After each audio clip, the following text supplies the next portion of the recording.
than 3 decades, Rhonda Birchmore has been Australia's go-to leading lady, and with her iconic...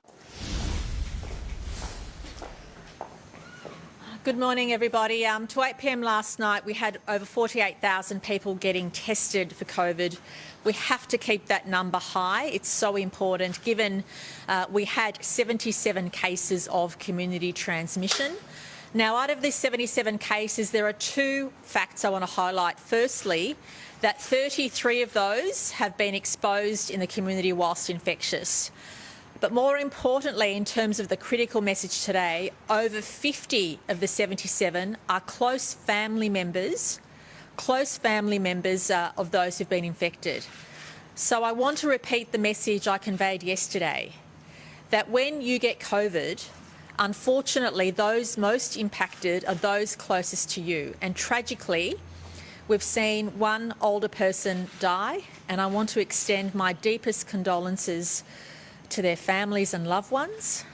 And Dr. Chant will provide further details, and regrettably that person did acquire it within the household or within the home setting.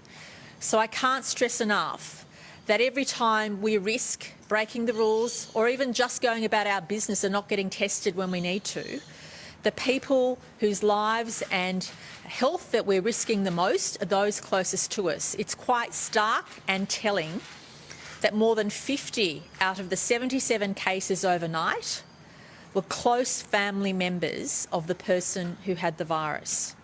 And regrettably, that trend will continue. And given the number of people exposed in the community overnight, I'm anticipating the numbers in New South Wales will be greater than 100 tomorrow. Now, that's what I'm anticipating, and I'll be shocked if it's less than 100 this time tomorrow of additional new cases. So we can't stress enough the importance of not only following the rules, but also realising the risk that the people who will suffer the most is, if you don't worry about yourself, that's fine, even though it's affecting people of all age groups. If you don't worry about yourself, that's your decision. But think about your closest family members, your closest people in your life. They're the people that are most impacted. Dr. Chan in her report would also highlight the fact that the other category that we're concerned about are essential workers like tradies who are visiting multiple sites. We really need people who visit multiple sites for essential work, whether you're an electrician or whether you're fixing essential services for people within homes or within construction sites. We recommend strongly that you get tested immediately before you continue working, and Dr. Chant will speak more about that. But it's really, really important to assume that when you're leaving your home, given the numbers are where they are, it's really important to assume that you have the virus or anyone you're interacting with has the virus. Now, on a positive, I want to thank people for staying at home. Reports back from police and other community leaders is quite evident that people are taking the stay-at-home message. And no doubt, the cases that we're learning about today are quite historic, going back 5, 6 or 7 days. Having said that, it's really important for us from here on in to maintain the stay at home. Do not leave your home unless you absolutely have to. I can't stress that strongly enough. And when I say do not leave your home, we mean your home. We mean don't visit a relative, a close friend, grandparent, because unfortunately that's how the disease is spreading, through close family. And we need to change that trend. Unfortunately, the majority of cases are again in southwestern Sydney, and that's where the accumulation of cases is. But we anticipated that, because when you have a number infectious within a community, those unfortunately infectious ones are likely to go home, and then unfortunately their direct family members in that household are likely to get the virus, given how transmissible this is. So I can't stress enough the importance of everybody doing the right thing.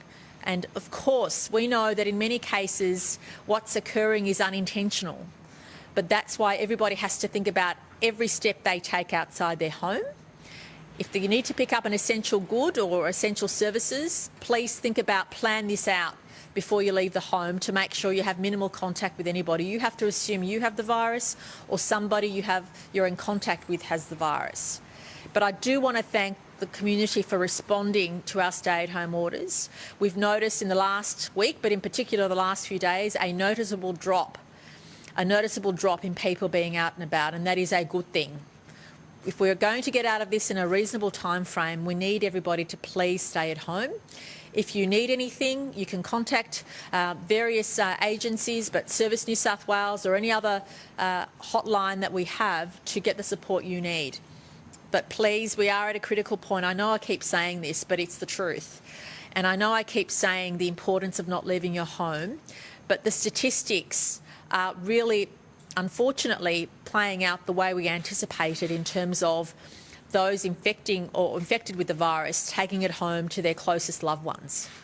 And that's what we need to see reversed. I'll now ask Dr Chant to give her update. Deputy Commissioner Warboys will talk about compliance. And again, I want to stress thank you to the vast majority of people in our state, especially in the Greater Sydney area, for doing the right thing. It's been noticed. But we need to keep that up. We need to maintain that level of vigilance to start seeing things change. But again, I fear that tomorrow and the few days afterwards will be worse, much worse than what we've seen today. But what we need to be assured of is that the tide will turn once the impact of the changes we've made come to fruition. I'll now ask Dr Chant to give her update. Thank you, Premier. So New South Wales recorded 77 locally acquired cases of COVID in the 24 hours to 8 p.m. last night.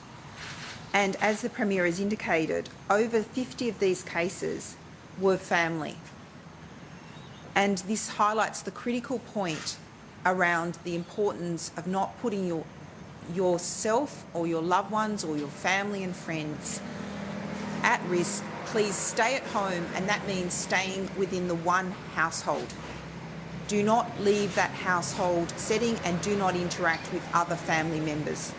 And I know that that can be a difficult concept given the closeness of family units. But at this point in time, in responding to COVID, we need to keep the households as a discrete unit so we don't get that risk of further spread. I'd also just like to highlight that just because you've had a negative test on one day doesn't mean that you've not infected. And that's why every time you leave the house, you've got to go about your business in a very safe way. Interestingly, we've brought in some close contacts. They didn't have symptoms, and we're really genuinely surprised that they were positive. And so again, please remember, you can be infectious if you don't have symptoms. We are also requesting anyone in the community to please, if you've got the most minimal of symptoms, please get tested. And while our focus is on southwestern Sydney, we can't not also keep a very strong gaze on other parts of greater metropolitan Sydney. So it is important across the state to continue to come out for testing, and it was pleasing to see that we had 48,754 tests reported to 8 p.m. last night. Tragically, there was the death that the Premier referred to of a 90-year-old lady, and my condolences to the family. And again, it highlights the severity and the impact that COVID can have on loved ones, the most nearest and dearest to you. We're also asking that workplaces continue to put in those COVID-safe practices and ensure that they keep their workers safe. So of the 79 locally acquired cases, 77 locally acquired cases, the vast majority continue to be from southwestern Sydney. Some are from Sydney Local Health District and the remainder from southeastern Local Health District. And we need to maintain that vigilance, not just on southwestern Sydney. But I need to give frank advice that the case numbers in southwestern Sydney are extraordinarily high. We know transmission is going through households, from household to household, and impacting on other close friends and work colleagues. So it is critical, and can I thank the community for the response. It's been so pleasing that when they're contacted by public health or they've heard the messages, they've presented for testing. We need to get ahead of the spread. So at the moment, we're finding, by the time we find the cases, their households are already infected. And therefore we keep on getting people infectious in the community. What we need to do is ensure that we've stopped that chains of transmission so that we've found all the cases, contained their contacts, so that there's no people infectious in community. So that indicator we've talked about infectious in the community, we want to see that turn around as quickly as possible. And it's really important that everyone plays their part. So thank you to the communities across New South Wales, but a particular thank you to South-Western Sydney communities for their wonderful response and their cooperation with public health in getting their friends and family members tested promptly. Thank you. Good morning. Thank you, Dr. Chan, Premier, Minister. 106 infringement notices issued in the last 24 hours right across not just Greater Sydney but out into country New South Wales as well. 6 of those notices went to people around Orange and also 8 of those notices to King's Cross and out to Penrith and also in southwest Sydney. So the spread of the infringement notices is right across the state, which is disappointing. What I do know is that people continue, again, right across the state to ring Crime Stoppers to report people who are going outside of the order. Over 1,200 messages put on the police system for police to attend locations to investigate where there might be a noise complaint or more cars than usual or people walking in to a premises. One of those instances was a unit at Marrickville where police responded to information. They went to that unit and found 15 men in a small unit playing cards. These men were in their 50s through to just short of 90 years of age, no masks, no social distancing, clearly in an environment that was a huge risk to them, their families and their community. Police issued infringement notices and will follow up and make sure that each and every person that was there playing cards is dealt with appropriately. The message out of this, though, is we spoke before about communication with people in southwest Sydney. It's incumbent on everyone to make sure that people in their family, their friends, that may have difficulty with language or difficulty with the context of where we're at the moment, to explain to them that they simply need to stay at home for this while until such times as the risk has moved. Another incident that I'd like to highlight is in the Auburn area, where police again were called to a premises near Sydney Olympic Park where an 18-year-old birthday party continued. There were 10 people at this party, clearly organised.